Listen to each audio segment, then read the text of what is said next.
नमस्कार शेतकरी मित्रांनो, सर्वप्रथम सगळ्यांना जय शिवराय। 24 तारखेची संध्याकाळपर्यंत वातावरणाचा डिटेल जे आहे ते आपण व्हिडिओच्या माध्यमातून पाहूयात। अतिशय भयंकर गरमी असलेला भाग, या भागामध्ये स्थानिक वातावरण काही तासात सक्रिय होते। साताऱ्यापासून निघलेला जो काही भाग आहे तो पुणे, बारामती, दौंड वगैरे परिसर ते फलटण पर्यंत मजला आहे। सकाळी दिलेल्या अपडेटनुसार कर्नाटकच्या हुबळी, बिजापूर, बसव कल्याण परिसरामध्ये वातावरण सक्रिय झालेले आहे। लवकरच बेळगावचे अनेक भाग, विजयपुरा, कलाबुर्गी पासून त्याचा जोर वाढणार आहे।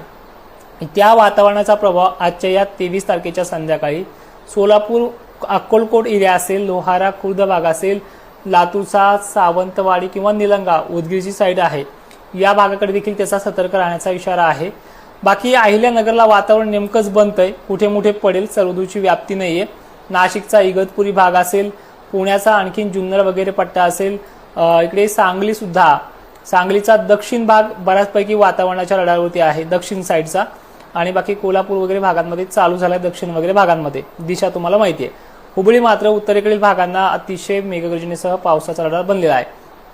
तर उद्याची 24 एप्रिल वातावरण हे ढगाळ खूप होणार आहे। पाऊस पडण्याची व्याप्ती कमी आहे, पण अचानकच नाशिक जिल्ह्यातल्या सटाणा परिसरापासून मालेगाव पर्यंतचा एरिया आणि खाली निफाड, देवळा, येवला जो काही परिसर आहे, त्यानंतर इगतपुरी, सांगली इथे देखील ढगाळ वातावरण खूप होणार आहे। स्थानिक वातावरणाचा पाऊस चांगलाच होऊ शकतो।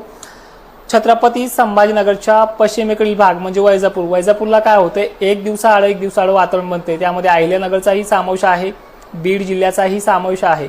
मगाशी करमाळा वगैरे भागात, आष्टी पाटोदा भागामध्ये झालाय मोजक्या ठिकाणी, तर सेम कंडिशन आहे। आणि विशेषतः ही माहिती तुम्ही इतरही शेतकऱ्यांपर्यंत पोहोचण्याचं काम करा। 2 वर्षापासून या चॅनलवरती काम करतोय, तर ह्या चॅनलचे 100K सबस्क्रायबर पूर्ण करण्याचे मी आज वैयक्तिक तुम्हाला बोलतो आहे, ते आपल्याला करायचे आहेत। उद्या सोलापूरला देखील ढगाळ वातावरण होऊन स्थानिक वातावरणाचा पाऊस असेल, वळीवाचा पाऊस आपण ज्याला म्हणतोय, अशा प्रकारे। त्यानंतर पुढे जाऊन सांगायचं झालं तर पंढरपूर, तुळजापूरमध्ये देखील एक दोन ठिकाणी हा पाऊस आहे। सांगलीमध्ये सुद्धा, लातूर वगैरे भाग आहे। जालन्यात विशेषतः जालन्याची उत्तर बाजू म्हणजे भोकरदन आणि जाफराबाद, जो काही कन्नड, सिल्लोड भाग आहे, इथे मॉडेलनुसार तरी पावसाची शक्यता दाखवली जात नाहीये। एखादा अपवाद होऊ शकतो, बाकी घाबरण्यासारखं नाहीये। परभणी असेल, लातूर असेल, तुरळक ठिकाणी आहे। पश्चिम महाराष्ट्रात पाऊस ज्यावेळेस, दक्षिण महाराष्ट्रात ज्यावेळेस जास्त प्रभाव टाकतो, त्यावेळेस विदर्भाला आणि मराठवाड्यातल्या काही बहुतांश भागांना, जसे की हिंगोली, वाशिमकडील एरिया, यांना मोठा प्रभाव नसतो, 1-2 गावखेड्यांनाच पडतो। तर अशातलं चित्र उद्याचं आहे। मग उद्या 24 एप्रिलला सतर्क राहू शकता, कारण की कांदा असेल तर झाकून ठेवा, दिवस मावळतो, तुम्हाला आभाळ आलेलं दिसेलच त्यावेळेला।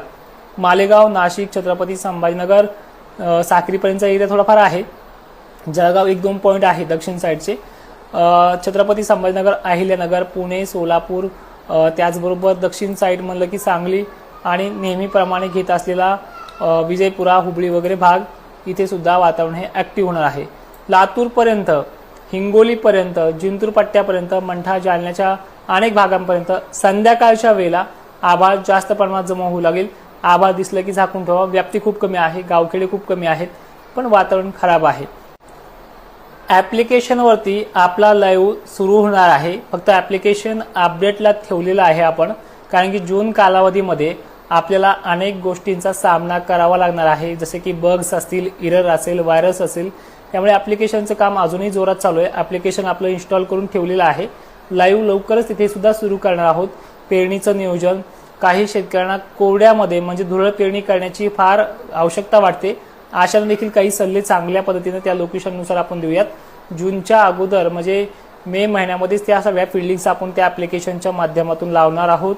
पुढे 15-16 मेला सुद्धा पावसाची शक्यता आहे, ती देखील त्या लाईव्हच्या माध्यमातून आपण उद्या परवा दिवशी लाईव्ह परत सुरू करूयात। हा आठवडा जो आहे तो 25 तारखेपासून म्हणजे परवापासून ते 26, 27, 28 पर्यंत माझे बाहेर दौरे आहेत, तुम्हाला त्या अगोदर नियोजन सांगून जाईल। त्यानंतर परत 28ला परत आपला लाईव्ह असेल, त्या ॲप्लिकेशनवरती मजबूत अशी रित्या माहिती तिथे मिळून जाईल।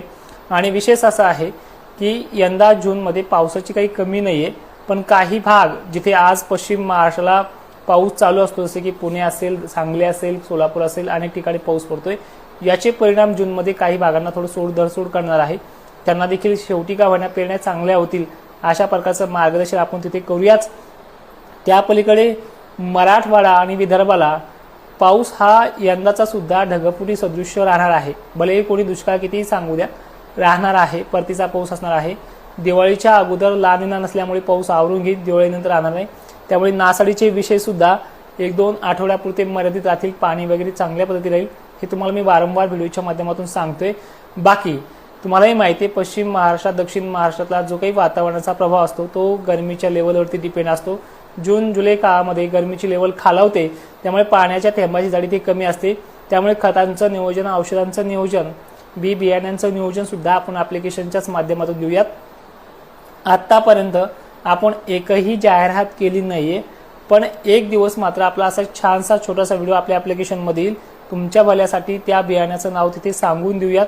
वापरून बघा, नसेल पटत तर डोक्यातून काढून टाका, पण एक चांगल्या बियाण्याचं नाव देखील इथे सजेशन करूयात.